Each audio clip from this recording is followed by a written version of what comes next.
इंदौर के एमवाय अस्पताल में 1 सितंबर को हुए दर्दनाक हादसे के बाद विवाद थमने का नाम ही नहीं ले रहा है। उस दिन अस्पताल के शिशु वार्ड में नवजात बच्चे को चूहे ने कुतर दिया था, जिससे पूरे प्रदेश भर में आक्रोश फैल गया था। इस गंभीर लापरवाही के मामले में लगातार कार्रवाई की मांग उठ रही है। इसी कड़ी में रविवार को जय आदिवासी युवा शक्ति जैस संगठन के कार्यकर्ताओं ने एक बार फिर से बड़ी संख्या में एमवाय अस्पताल का घेराव किया। जैस के कार्यकर्ताओं ने आरोप लगाया है कि अस्पताल प्रबंधन की लापरवाही और जिम्मेदार अधिकारियों की उदासीनता के कारण निर्दोष नवजातों को जान गंवानी पड़ रही है। उनका कहना है कि इस पूरे मामले में महज औपचारिक जांच कर ली गई है, लेकिन दोषी अधिकारियों पर अब तक कोई ठोस कार्रवाई नहीं हुई है।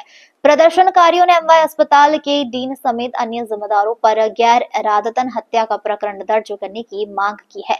जैस के राष्ट्रीय अध्यक्ष लोकेश मजूमदार ने कहा है कि अस्पताल में हुई इस अमानवीय घटना के लिए सीधे तौर पर प्रबंधन और संबंधित अधिकारियों को जिम्मेदार ठहराया जाना चाहिए। उन्होंने साफ चेतावनी दी है कि जब तक दोषियों पर कठोर कदम नहीं उठाए जाते हैं और सभी जिम्मेदार अधिकारियों को निलंबित कर उनके खिलाफ आपराधिक प्रकरण दर्ज नहीं किया जाता है, तब तक जैस का आंदोलन जारी रहेगा। अस्पताल के बाहर घंटों तक चले इस विरोध प्रदर्शन के दौरान पुलिस बल तैनात रहा और स्थिति पर नजर रखी गई। प्रदर्शनकारियों ने अस्पताल प्रशासन के खिलाफ नारेबाजी की और कहा कि लापरवाह अधिकारियों को बचाने का प्रयास किसी भी हाल में बर्दाश्त नहीं किया जाएगा। फिलहाल एमवाय अस्पताल प्रबंधन इस पूरे मामले में चुप्पी साधे हुए है, जबकि स्वास्थ्य विभाग पर भी कार्रवाई को लेकर सवाल खड़े किए जा रहे हैं। जैस के लगातार विरोध और घेराव से प्रशासन पर दबाव बढ़ता जा रहा है। अब देखना तो यह होगा कि सरकार इस संवेदनशील मामले में क्या रुख अपनाती है और क्या वाकई दोषियों पर गैर इरादतन हत्या का मामला दर्ज होता है या नहीं। देखिए, एमवाय चूहा कांड जो हुआ था उसमें चूहे के कुतरने से 2 नवजात बच्चों की मृत्यु हो गई थी। उसी को लेकर हम लोग बैठे हैं। ये मामला 1 सितंबर का है, लेकिन आज दिनांक 21 सितंबर तक मध्य प्रदेश शासन द्वारा जो जिम्मेदार अधिकारी है, जो एमवाय अस्पताल के डीन है, एमवाय अस्पताल के अधीक्षक और तमाम जो जिम्मेदारी अधिकारी हैं, उनका निलंबन नहीं किया गया, ना उन पर गैर इरादतन हत्या का मुकदमा दर्ज हुआ। हम लगातार 6 तारीख से मांग कर रहे हैं कि उनका निलंबन होना चाहिए, क्योंकि जब आप जो जिम्मेदार अधिकारी को जब तक नहीं हटाएंगे तब तक ये लापरवाही चलती रहेगी और ऐसे ही लोगों की मृत्यु होते रहेगी। कल परसों 19 तारीख को फिर एक बच्ची की यहाँ पर दुखद मृत्यु हो गई। यहाँ पर अस्पताल प्रशासन ने बेड नहीं दिया, उसके कारण उसकी भी जान चली गई। ये घोर लापरवाही है। इसी के लिए हम लोग मांग कर रहे थे कि जो जिम्मेदार अधिकारी डीन और अधीक्षक है, इनको तत्काल निलंबित किया जाए और उन पर गैर इरादतन हत्या का मुकदमा दर्ज हो।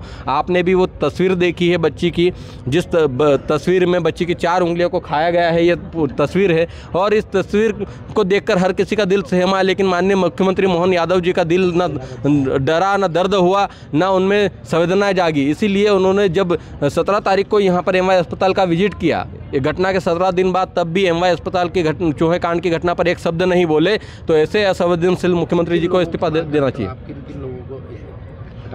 जी देखिए, यहाँ एमवाय अस्पताल के डीन डॉक्टर अरविंद घनघोरिया जी और यहाँ के एमवाय अस्पताल के जो अधीक्षक है डॉक्टर अशोक यादव और तमाम जो अधिकारी जो समय पर वो जिम्मेदार पद पर थे, उन सभी का निलंबन होना चाहिए। उन सभी पर गैर इरादतन हत्या का मुकदमा दर्ज होना चाहिए। अभी तो क्या करेंगे आगे? देखिए, आज हम लोग अनिश्चितकालीन धरने पर बैठे हैं। पूरे मध्य प्रदेश से अलग अलग जिलों से, अलग अलग क्षेत्रों से लोग अभी यहाँ पहुँच रहे हैं और ये कारवा बढ़ता जाएगा, ये संख्या बढ़ती जाएगी और हम तब तक नहीं हटेंगे जब तक उनका निलंबन नहीं हो जाता और गैर इरादतन हत्या मुकदमा दर्ज होने का आश्वासन या मुकदमा दर्ज होने की कॉपी हमको नहीं मिल जाती। तब तक हम लोग यहाँ पर बैठे हैं जयेश के साथ में सर्व समाज के लोग, क्योंकि ये मानवता का ये मुद्दा है और यह मानवता की लड़ाई है और न्याय की लड़ाई में सर्व समाज के लोग यहाँ पर उपस्थित हो रहे हैं। एडवोकेट लोकेश से भी मुलाकात हुई थी, क्या हुआ बातचीत? कलेक्टर साहब ने आश्वासन दिया और साथ ही साथ उन्होंने कहा कि हम लोगों ने आगे प्रशासन को कार्रवाई के लिए प्रेषित कर दिया है, लेकिन अब तक कार्रवाई न होना मध्य प्रदेश सरकार की असंवेदनशीलता को दर्शाता है और इसके लिए अब चुप नहीं बैठेगा। मध्य प्रदेश की जनता जागरूक हो चुकी है, वो अपनी न्याय की आवाज़ के लिए आज यहाँ पर उपस्थित है।